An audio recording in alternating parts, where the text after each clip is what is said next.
আসসালামু আলাইকুম, কেমন আছেন আপনারা? আলহামদুলিল্লাহ, আমরা ভালো আছি। আজকে দুপুরে রান্না শেয়ার করলাম আপনাদের সাথে। এখানে মুরগি পরিষ্কার করে রান্না করতে বসিয়ে দিয়েছি। যেখানে সব রকম মশলা কষিয়ে মুরগি দিয়ে এখন সুন্দর করে কষিয়ে নিচ্ছি।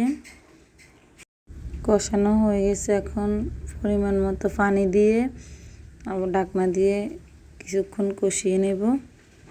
এই যে আরও রান্না করতেছি ডাউল দিয়ে, চিচিঙ্গা দিয়ে। এই যে এখানে ডাউল সিদ্ধ করে সব ধরনের মশলাপাতি দিয়ে সুন্দর করে কষিয়ে নিয়েছি। এই যে এখানে কষানো হয়ে গেছে, এখন চিচিঙ্গাগুলো দিয়ে দিলাম। এগুলো নেড়ে ছেড়ে ঢাকনা দিয়ে কিছুক্ষণ কষিয়ে নেব।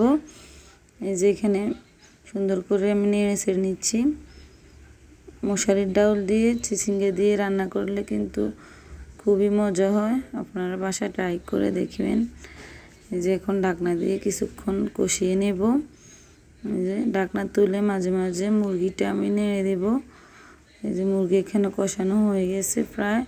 এখন কিছুটা আলু দিয়ে দিব। অনেকে আলু পছন্দ করে না, আমি কিন্তু আবার আলুটা খুব পছন্দ করি। যে এখানে আলু দিয়ে আবার কিছুক্ষণ কষিয়ে নেব। যে এখানে নেড়ে ছেড়ে সুন্দর করে কষিয়ে আবারও ঢাকনা দিয়ে দেব। পরিমাণ মতো পানি দিয়ে দিলাম। এখানে কিছুটা কাঁচামরিচ দিয়েছি। এখন গরম মশলা দিয়ে কিছুক্ষণ নেড়ে ছেড়ে ঢাকনা দিয়ে রেখেছি। এই যে আমার রান্নাটা, মুরগি রান্নাটা হয়ে গেছে। যে অপর দিকে চিচিঙ্গা রান্নাটাও প্রায় হয়ে আসছে। এই যে এখানে মাছের মাথা ভেজে রেখেছি, এখন এগুলো দিয়ে দেব চিচিঙ্গার সাথে। আবারও নেড়ে ছেড়ে কিছুক্ষণ পর পর নেড়ে ছেড়ে দিতে হবে, কারণ না হলে নিচে লেগে যাওয়ার সম্ভাবনা থাকে। এই যে এখন পানি দিয়ে ঢাকনা দিয়ে কিছুক্ষণ রান্না করে নেব। এই যে আমার রান্নাটা এখানে কমপ্লিট।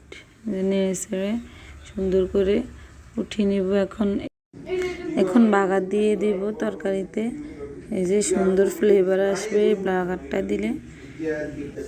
রান্নাটা কিন্তু অনেক সুস্বাদু হয়েছে, খেতে অনেকটা মজা হয়েছে। এই যে কালারটা অনেক সুন্দর হয়েছে। এখন পরিবেশন করে দেখাবো। এই যে এখানে আমার ছেলে মেয়ের জন্য পরিবেশন করে নিয়েছি।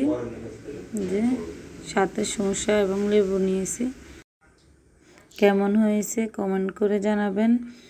লাইক, শেয়ার, কমেন্ট করে পাশে থাকবেন। সবাই ভালো থাকবেন। আল্লাহ হাফেজ। আসসালামু আলাইকুম।